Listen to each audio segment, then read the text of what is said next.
much simple in terms of his execution, but I think the depth in which you can use an Udyr at the highest level play is great, and he's picked it even over the Morgana that Pabu now is able to pick up. Yeah, that's the thing, you know, some of the question marks have been in here for the Unicorns of Love tonight in terms of the pick ban, and, you know, giving a lot over to RNG in the last game. This time around, they're going to prioritize the Udyr over the Morgana, and that's a move that a lot of people will kind of, you know, shake their head and wonder, you know, what's going on with that one. But it just seems like AHaHaCiK wants to go for this pick instead. Maybe he feels more comfortable on this one. We also do get the first pick Gnar on red side, that is, going over to Biopanther. So immediately, Boss will respond with the Jayce. It would be pretty aggressive of Unicorns Love to take away Chazz's Ahri here this early on in the draft. Maybe even a shout out there with the hover. They will take away the Kaisa, which I think is a much stronger pick in this case. Oh. And Chazz responds. Chazz responds to the Kassadin hover. A lot of love being shown in this draft, but I do like the response. Oh, don't even think of it. I do like the response of the Jayce to this high priority Gnar, and one of the reasons why, you know, in our region we see Gnar picked a lot later oftentimes is because there are a lot of great responses in this meta, Jayce being one of them. And the Samira is locked in. Didn't think we'd be seeing a whole lot of her in this tournament, Valdes, with the nerfs that she's received. She did get buffed back up a little bit recently too, but it's a hard time to be Samira with the changes, you know, to her ultimate. It's hard to survive those team fights and actually get the bang for your buck that she's given, you know, around release. We saw early this year. Yeah. For sure. I guess just with the pool that was left available, you know, the Varus and the Tristan already taken off the board, they just say, well, let's go ahead and throw the Samira in this time around, as the Kaisa, of course, taken here for Lodik in this game. As now we're going to go ahead and ban a bunch more supports. So the Braum and the Rel will be taken off the board here. The Rel, one of the most common pairings, of course, for, you know, that bot pick Samira, you're going to have such great synergy with the Magnet Storm and the Inferno Trigger, and it's just really easy to set up for big value with those two heroes, or those two champions rather, together in the bot side.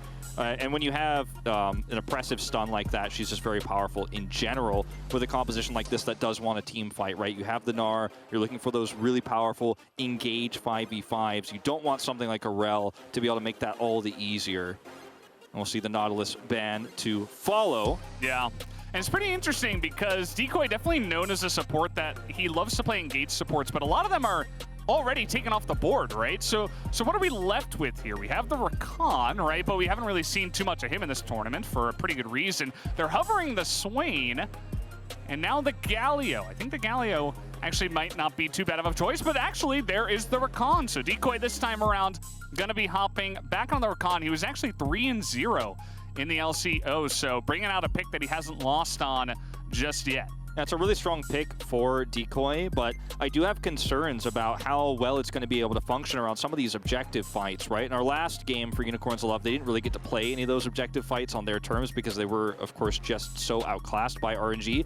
But in this game, when you have vision control almost guaranteed with the Udyr, it's going to be hard to set up for big flanks, you know, with this pick. So I'm a little bit concerned about how much the Rakan is going to be able to get done around those objectives unless Pentanet GG have a pretty big advantage to start things off. Will be the Galio coming through here now. Against it, pretty solid disengage tool, and could be very good against the Gnar. Oh, I like that. It looks like Orianna going to round things out here for Nomanz. Yeah, in the mid lane, just kind of, well, mostly ignored in terms of the bans here. We did have the Nocturne coming out pretty early, and there's the Viktor. He was thinking about the Orianna, but switches it up last second to the Viktor. Already a huge amount of burst damage on the side of UOL with Jayce, Viktor, and the Kaisa to be coming out there. So we'll see if Pentanet can kind of, you know, stave that off here in this game. I'm curious to see what they are going to finish off their draft with, and it's actually going to be the Lee Sin going into the mid lane, you'd have to imagine here for Chazz. Definitely going to be in the mid lane here for Chazz, and It's a very aggressive pick, but the problem I see with this Lee Sin pick is if you want to play it aggressively, if you want to try to get advantages against this ranged Viktor, you're going to have to put yourself in a very vulnerable position against AHaHaCiK, who's going to be roaming around. He has a very easy gank setup here. Even with the Orianna, it might have been easier to get kills there, but with the Viktor, if you do kind of flirt with danger with this Lee Sin pick, you might get punished. You might find yourself falling behind early, and that is absolutely not what you can do with a composition like this that needs to be powerful in the mid game. When you're running the Lee Sin, if you're running a more scaling mid laner, you could be okay with a little bit more passive play in the mid lane against something like an Udyr. But in this case, I think you really need to get that early edge. You need to fight with those power spikes for Samira early. And this is going to have to be PGG controlling that early game, but you have to be really respectful of AHaHaCiK's Udyr here. And that's the big hole, I think, in their draft.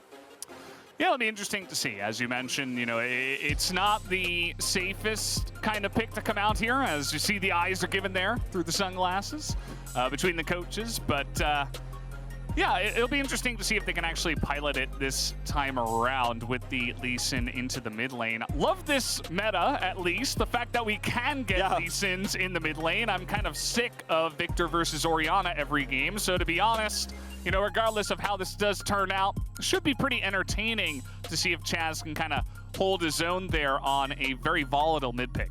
Yeah, it is going to be interesting to say the least, and we'll see how he performs, because if it is a great performance and he gets an early lead, you end up getting a position where he can fight very early, can help control some of those lanes. Then you have the Samira pick that's going to explode when she hits level 6, and later on when she gets her Infernal Shield Bow online. Or Immortal Shield Bow, not Infernal. Depends on who you're talking about, I guess. That Infernal Shield Bow, she's always getting. So we'll see how their mid-game shakes up. Obviously, the Gnar is going to be great for late-game engages, but feels like there's a bit of an identity problem between the top part of this draft and the bottom. Yeah, so coming in here, Unicorns of Love, of course, on the blue side. PGG still looking for their first win. The only win that the Unicorns of Love do have, of course, was over Pentanet. So seeing if they can, you know, double that effect at least. And this group isn't over for these two teams, at least. We were seeing in the interview with Ming, of course, that RNG now 4-0 in a group with 3 teams. They're on to the next round, right? You have to get top 2 in your group to make it. So with that, they basically secure it. But for these two teams, anything can happen. If Pentanet GG come out here with a win, they're going to be tied up. And then it's really anybody's game for who's going to get that second slot in Group A. Exactly. So that's, I mean, if you consider that RNG has already gone 4-0, you know, the wins that you're going to get against your opponent here for either of these teams are so much more important. Great trade here for Boss. But yeah, I mean, these are the matches that are the ones you absolutely have to win. If you steal a win against RNG in your remaining games, I mean, more power to you, but tougher to do. As Jayce ends up being obviously a very strong counter pick to the Gnar, can bully him in this early part of the game, as you're seeing here. It's a champion that's one of the reasons why a lot of teams will not prioritize Gnar this early in the draft, because it's just so easy to respond.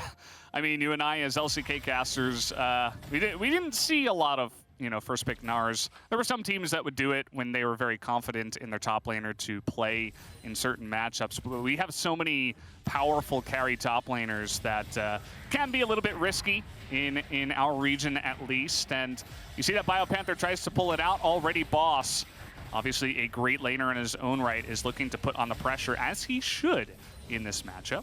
Yeah, Boss himself plays a lot of Gnar, so definitely understands the matchup very well, and might be part of the reason why they prioritized it early. Just want to guarantee that they'd have it themselves.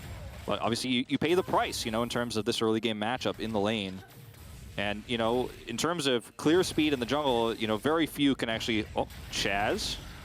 He's looking for it. I mean, the early game trading from the Viktor is not going to be easy for the Lee Sin to handle. Obviously, his second W can help him get a bit of that life back, as getting a bit of an invade now onto Pabu's level 3. They're going to have that blue reset as level 2 Kaisa comes in alongside of Santos on the Galio, and is able to get that reset off, at least, as the Morgana always loves to put these two camps together and just AoE them down. That will also, with this priority, allow AHaHaCiK to come in here and pick up the Scuttle Crab very early on.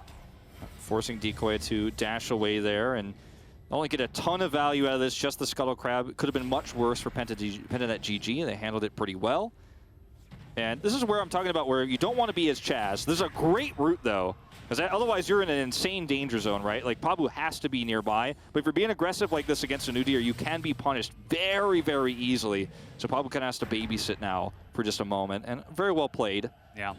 I like kind of the game that's being played right now. It looks like a 2v2. It looks silly, but actually what's going on, he's trying to push as fast as possible to secure the top scuttle, right? They want to make sure that Chazz has the prio with the push, with the help from the Morgana, so that the two of them can rotate over and secure the scuttle for Pabu and for the team. So they're able to do that. Obviously, Lee Sin, he's got some extra wave clear on the buff to his E.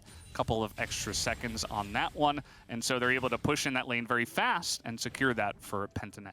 You can see things have kind of started to swing the other way in terms of the pendulum that is this top lane as well. The prio there makes it a lot easier to guarantee that they're able to get that scuttle. So really nice macro play here from Pentanet GG. AHaHaCiK here going to go steal away the chickens here, take some extra gold and remove that from the Morgana, and also kind of stay near Nomanz here. Okay, getting in there again. Yeah, he's in the gravity field, has to hop away. And that's the one thing about the Lee Sin is you almost always will have a way to get out of things as long as you have a minion wave coming in or a ward. And he is able to hop out and take a decent trade. Yeah, it's scary, you know, the deficit in terms of the CS, though, that is starting to appear here. And Nomanz has already teleported back in. Chazz has not actually based yet, so he's kind of caught between a rock and a hard place right now in terms of making sure he's getting that money, but also getting the items he needs to stay alive in this lane and be valuable as a Lee Sin. All right, the game. We're getting some action here. The taunt comes in. They're trying to burst down Decoy, and they will be able to, but here's the follow-up from PGG. They're looking for a kill now. They get an AHaHaCiK, and now Lodik pretty low. He's able to get zoned away, but Santa's actually able to flash over the wall and escape himself, so turns into a 1-for-1, but also able to steal a camp there on the side of the Udyr.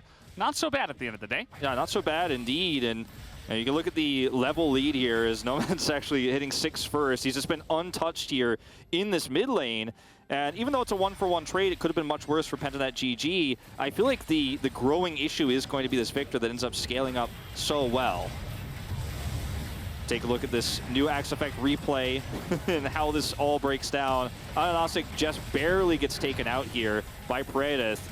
Ends up being a 1-for-1. Meanwhile, the top side. Oh, here we go. The Predator Morgana. This is what you're looking for. The damage tries to come out here from Boss, but at the end of the day, he will be forced to flash out of that fight.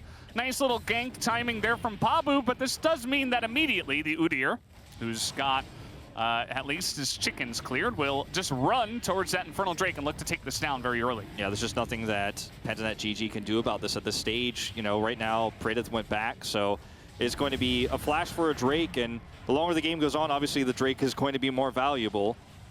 Meanwhile, Chazz making a big rotation over here. They're going to steal away this blue, and they are just abusing Boss now on the top side of the map. Flashless, there's not much he could do. He's just going to have to sit there for a moment and then back as soon as possible once that wave is cleared. It's actually not half bad there for Pentanet. They're able to get that rotation in and steal a couple of the buffs. Now looking to get in there onto the Udyr. At least they're able to push him away. As you can see, Nomanz is also looking for blood here. He wants a fight, but now with Biopanther looking to rotate on down, and Pabu's got his ultimate and flash available. He's going to go in for that one, and Nomanz, there is no escape for him. Down he will go. He does not even use his flash. That is going to be just a straight-up kill going the way of the Lee Sin. Very clean here from Pentanet GG, and this is starting to look like a game where they can really get firm control over things. Meanwhile, on the bot side.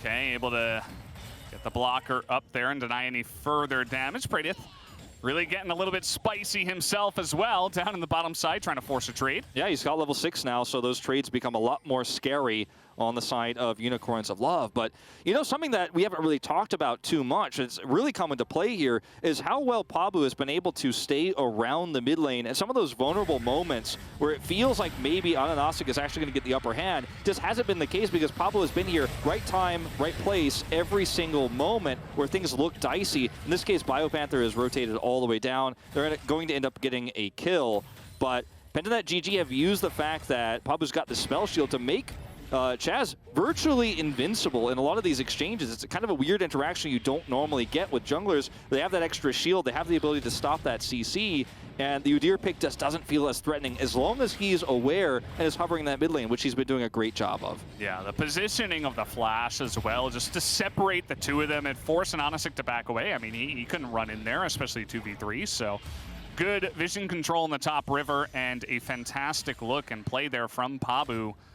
Actually looking to put the carry pants on this time around. The one thing, though, is that although an AHaHaCiK is down on farm, he got the Infernal Drake, he also got the Rift Herald, and now he's looking to put pressure up on the top side. Remember, they have a huge amount of damage here with the Jayce, and they'll be looking for the kill first and foremost. Can they get Biopanther down? He will flash away, but the damage coming out here will just be too much. And a follow-up dive down in the bottom side, but Lodik's got a lot of support there. But here comes Chazz as well. Gets the kick and gets the kill under the turret.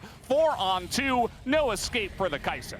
Very much a close call here for Pentanet GG. They want to get more, they're not done yet. Yeah, Santa's is dead too. Not much they could do there, no follow-up kill as well. The one thing Unicorns love to get, at least, is the top lane turret. They're going to get the turret, and they're going to try to maybe look for more here, because they know there was a huge commitment, and it was so late. You know, that fight in the bottom side, that skirmish took so long. Sure, they get the kills, but they are going to get an extra charge here on this Rift Herald, a lot of extra pushing power. That turret gold on the bottom side of the map for the plates just isn't going to be the same amount of value here for Pentanet GG, but power to him for the attempt, right? You have to do something when your top laner is getting dove like that. They're able to trade back on the map. Yeah, and immediately, just like this, I mean, we've got a pretty even game at this point in time, right? There's a lot of macro gold, a lot of objective gold over to the side of the Unicorns of Love, but some of the individual plays, the micro plays that have been made by Pentanet GG in this game, just picking up straight up kills and this fantastic dive in the bottom side as well, they're definitely holding their own this time around. They certainly are. You can see how well this was handled too from Unicorns of Love. You see the punch come through. There's just only so much that Santas can do, and the mini waves are crashing. He's got nothing to rely on here, but he does buy a lot of time for that top push to get extra value. Meanwhile, in live, yeah, it's kind of crazy that we're only 11 minutes into the game. I feel like, oh, wow, there's still plates available. Okay. It's a very fast-paced early game between these two teams. And, you know, we are also seeing a lot of value out of this Morgana. You know, it feels like for the longest time, Udyr has had such a fast clear speed. He's the one who's the king of engages. He's always able to threaten lanes. He's always able to get that assist count really high. It's actually Pabu who's been right place, right time, like I said before, in these ganks. He's actually up 20 CS at the moment, has those 4 assists. He's 100% kill participation. He's the most valuable player in this game so far, and that Morgana pick is certainly looking strong. Yeah, it's great to see him finally pop off in a game like this on a current meta jungler as well. Really cool to see how well practiced he is on this Morgana. A big grinder himself, always loves to talk about how much he's playing solo queue, and it's really paying off here as well, as the Morgana play has been stellar here in this game. Teleport. Yeah, they're looking for the play here on the Mountain Drake, and again, this is 5-on-5, but look at the Kaisa isolated down on the bottom side, and now Lodik's out of the fight. We'll see if he can try to join in here. The rest of UOL just in the river, trying to force the poke damage in, as the Dragon is going to reset and make things more difficult for PGG to just take this down. In goes Chazz, Pabu in the pit as well, and it looks like Unicorns just gonna let that one go. Pretty close there on the Seeker from the Kaisa, but not enough. And that will be the Mountain Drake going over to Pentanet. Yeah, you mentioned, I mean, it's so important that they actually cut Lodik off. He wasn't able to fight that battle, right? And, you know, he's just kind of stuck under turret. It's a 5v4 fight you can't take as Unicorns of Love, unfortunately. They're going to try to get something done here in the mid lane as the Drake gets taken, but ends up being traded now. Chazz going to get a lot of extra gold on the bottom side of the map, but it feels like this is just a game of trades in terms of objectives. You know, every time there's a commitment somewhere, there's one player or multiple on the other side of the map, even potentially even in some of these exchanges where they're getting value elsewhere. And it feels like Pentanet GG are just trading up those slightly in terms of these kills. The problem is, does their comp scale as well into the late game? They have a really nice team fighting comp, but this Viktor is going to become a problem the longer the game goes on. We talked about Nomanz liking to play more aggressive champions, but this is one of the ones he's been playing a lot recently in this meta. It's his favorite control mage, and he's had a very stable game. Yeah, looking very comfortable himself outside of the one time that all of Pentanet, it felt like, came into the mid lane and just kind of messed things up for him. And AHaHaCiK has been relentless on the counter engage, or the the counter jungling essentially, right? He's getting and he's stealing as many camps away as possible from the Morgana, because as the Udyr, you have so much movement speed, you can kind of just dodge that first binding and just kind of get in the face of the Morgana and say, yeah, these camps are going to be mine. So he's been looking for a lot of those plays. He's still down 20 CS though. Yeah, he really is. I mean, he's trying to find what he can in this game. I mean, what he doesn't, I mean, the Morgana clear time is so insanely fast. I mean, that's what I was saying earlier. It feels like no one could really rival Udyr for a very long time, but the Morgana is definitely popping up as one of those big new jungle picks that's very high prio right now in MSI. Bit of a surprising one. I don't think anyone would have said that something like that would have happened early on in the year, but big changes, big patches across regions, across this year of international play, or rather play around the world. Sometimes you see a champion pop up in one region. In this case, this champion's popped up when we have all the regions in one place, and it's cool to see. And Pabu is doing great on it so far. He's made such a huge impact for Pentanet GG just with his game sense, being at the right place at the right time, and really helping Chazz out in this mid lane. Yeah. Some interesting plays there from the Unicorns of Love bottom lane, actually putting on a bit of a soft freeze, a little one. They kept the 3 ranged minions alive, and they kept the wave on their side of the lane as, it didn't amount to anything. It didn't pull Pentanet close enough to get an engage going, but it was pretty cute to see at least. As now, Pentanet GG saying, well, you got the first Herald. Let's try to get the second one. We're feeling confident right now in our position in this game. Boss, meanwhile, pushing bottom, so he is not here. He has teleport, but he's getting a lot of value the longer the skirmish goes on. Yeah. Gets a whole turret. And there is the teleport coming in as the frontline Santa's a huge engage comes in from the Rakan, but nobody goes down here. The Rift Herald does go the way of Pentanet GG, and AHaHaCiK trying to get away, but a huge Gnar into the wall, gets the 2, and the follow-up from Santa's is not good enough. Praedyth is going to live as well, picks up a double kill on his way out, and that is a big team fight win here for Pentanet GG. Yeah, Nomanz is just caught between a rock and a hard place there. Santa's tries to go in and save the fight. He's desperate. He's trying to make anything happen he can. He wants to turn it. He has a huge opportunity when everybody's stacked up like that, but it is just too little too late. And it felt like Unicorns of Love just spreading themselves a little bit too thin, trying to start this Rift Herald while also having Boss push a turret. He teleports in here, but by the time he's here, the fight is practically over. Santa's down at 1/3 health.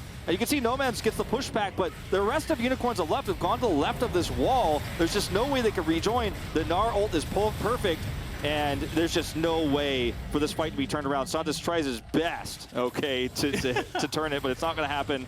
And Sunglasses down now. Yeah, taking a closer look. Speaking of guns, oh, there they are. We got both sets out tonight from the coach. Nice to see. And he's got to be really happy. And keep in mind that whole engage began with one small binding, right? Comes in, locks you down for what feels like an eternity, basically was, and Santos just has to flash away. Doesn't really get much value on that Galio. And now AHaHaCiK is kind of all alone here. He's going to get engaged on by the Rakan, and the ultimate will come in. The Inferno Trigger comes out, but he will survive. And so they don't get the kill, but at least they push him off the turret, I suppose. Yeah, I mean, Chem Tank's still very good. He's still able to get out of there. Lives with a sliver of health, and unfortunately this kind of neuters the entire game plan of Pentanet GG. They grouped up looking for a pick and looking for that Rift Herald getting insane value. Doesn't happen. And in fact, it's actually Nomanz who gets a lot of damage done on the top side of the map for free. Yeah, at least they do get that Ocean Drake, so even if they don't get the kill, they push away the jungler and pick up the objective. As you mentioned, I feel like Nomanz's response was really great. He said, well, there's not much doing about that, Drake. I guess I'll just try to get some value elsewhere on the map, and he's just trying to get as farmed as possible.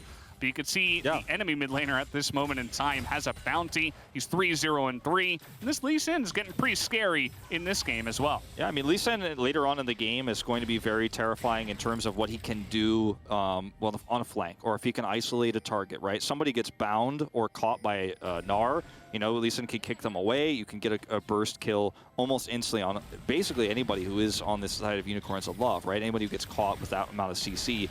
But the scaling in terms of the damage that Nomanz is going to have in the late game fights is pretty insane. We saw he was actually, I think, the #1 damage dealer in that last fight on the Herald. Imagine if he's given space to do that consistently. I mean, look at what damage he's doing right now. That's where you really need to be afraid as this game goes longer, is that scaling power, because you're not always going to get the perfect engage with the Gnar, right? You're not always going to have that fight where Unicorns of Love are split between a Rift Herald and a teleport coming in from boss. You're not always going to have those ideal situations. So this game gets harder and harder the longer it goes on for Pentanet.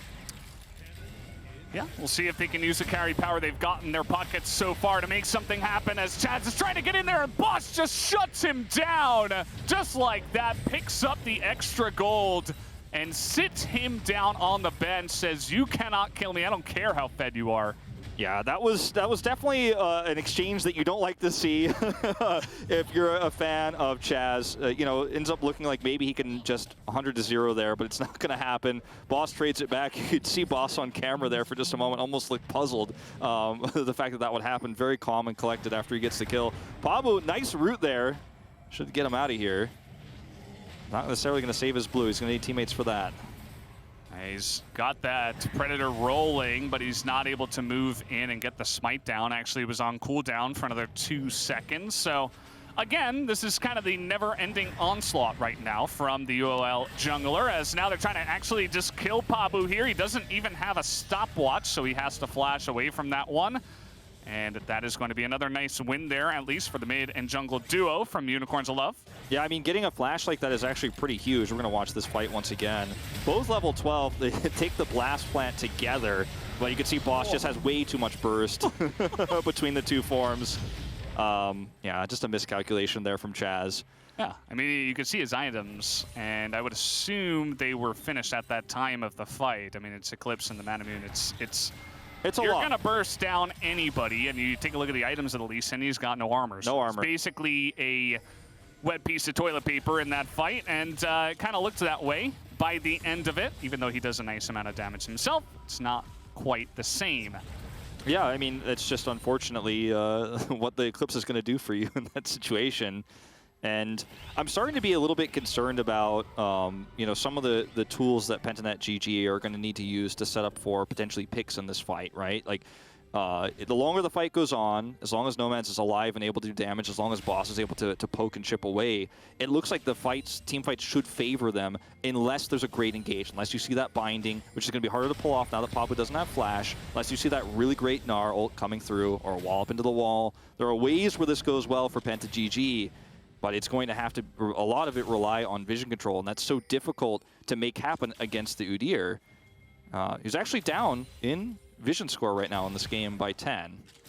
Very rare to see a Udyr down on vision score, but Pabu has been, like I said, MVP. Still 100% involvement in kills here, 7 for 7. It's pretty cool you mention it, because it's kind of like everything the Udyr is supposed to be good at, you know, vision control, farming, clearing out the jungle. He's losing a lot of those aspects here in this game, so I suppose at least he's taking enemy camps, but that's not quite enough to catch up here, but still Unicorns of Love enjoying a bit of a lead. Obviously, some of that macro gold they got very early on and some of the extra turrets that they do have in this game are helping them out. I feel like their CS scores are much better as well when you do take a look at them down at the bottom.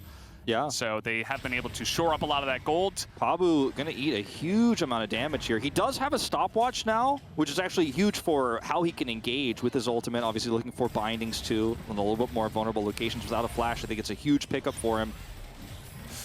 Okay, trying to get on top of Biopanther here, but you can see he's trying to go Mega Gnar, but can he make it? No, he can't. He gets lasered down, but a massive ultimate does come out here from Praedyth, but it doesn't look like it's enough damage. Trying to get on top of the Udyr. They do get the double kill, and that's going to be the triple, actually. Ends up being enough damage at the end of the fight, and that's going to mean they're going for the Baron. Yep, might not be able to get the big Gnar engage you're looking for, but your composition certainly has that burst where it counts. And this is a 7-0-2 now. Praedyth, who actually has his Immortal Shield, has got his Collector. You have the ability to get those executions in the team fight. This is what Samira is great at. This is the type of team fight that Samira is always looking for. It's the dream for a Samira. You don't always see those, you know, in the later parts of our 11 patches right now. in professional League of Legends, but every now and then you have the perfect fight. You know, Biopanther here, unfortunately trying to get his bar is unsuccessful, but watch Praedyth in this fight. He's untouched, completely unaffected, is able to just for free press his ultimate button, and then he's able to clean up house. I mean, nobody's on him until it's too late. Yeah, I mean, a fed Samira who has a hard engaged support, who, by the way, Decoy got the 2 guys in the front and just locked them up for way too long. They were not able to lock down the Samira, of course, because of the Black Shield as well. So, you know, the Morgana from the jungle farms really well. It's able to provide some really great ganks early on with the Predator especially, but also can just keep your AD carry safe for any carry that you want to. And it's pretty insane what this champion does offer right now it's to crazy. League of Legends. Still 10 for 10, Pabu in this game.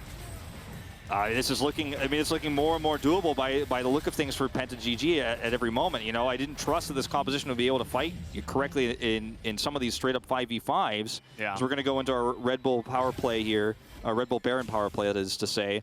Let's see what they can get done, because Pabu has been so good at setting up these bindings, forcing Unicorns of Love to react, sometimes forcing out summoner spells.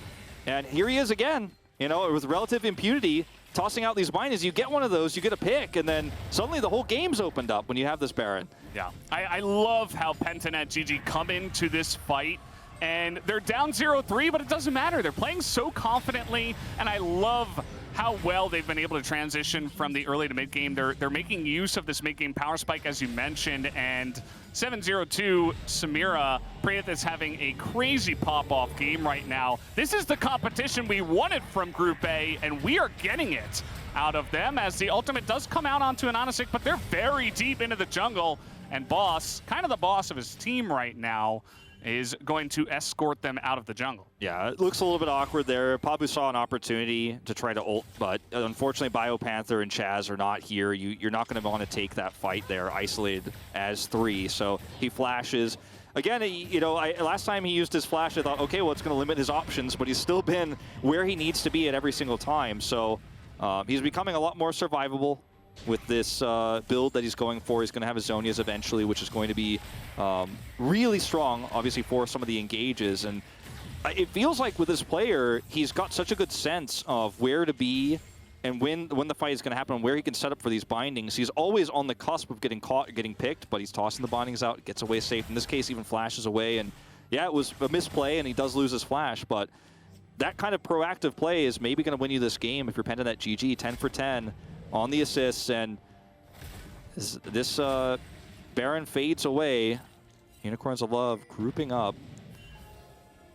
Yeah, just trying to clear out some of the vision that has been put down in their jungle at this point. This game very much even, although we do have this crazy fed Samira. You've been saying it all game. I mean, the Viktor's kind of getting out of control as well for Nomanz. Even though he doesn't have the kills to really back it up, he is extremely well farmed. And if Unicorns of Love get a fight on their terms, maybe blow up the Samira, they can absolutely take a fight here. Both teams have 2 dragons, right? Yeah. I feel like really anything can happen at this point in time, and it'll be interesting to see who is going to run away with this one. It's as close as you can ask for, right? I mean, we're really on a knife's edge. And this next Drake fight might really be what shoves one of these teams off the edge. Because, again, the sustained damage, the poke for Unicorns of Love is fantastic, but the engage tools and the burst damage that the Samira shouldn't be able to have, right? It's very rare to see this. A 7-0-2 Samira does mean the Penta that GG, if they get the fight on their terms, can set up that CC or get that Gnar ult in, really do have some burst potential. So, I mean, this is really anyone's game to take. These are the close games we've been waiting for. We haven't always gotten in the group stage of MSI, but we're getting there right now. Well, that's a nice start for the Unicorns of Love. Obviously, there is some amount of sustain here for the Samira, but if you're going to win a fight, it's probably going to come off the back of some big poke damage first, and then you get the engage going.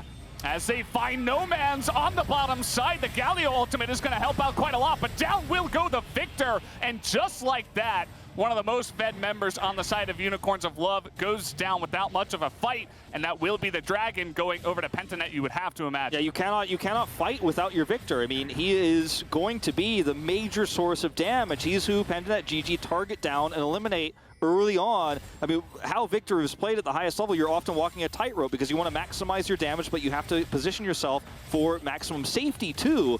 And he ends up getting caught and picked, and that's the end of team fight potential here for Unicorns of Love. Meanwhile, you can see Pabu is just taking this by himself. They're not just going to get a Drake, they're going to get a turret too, they're going to get mid-control.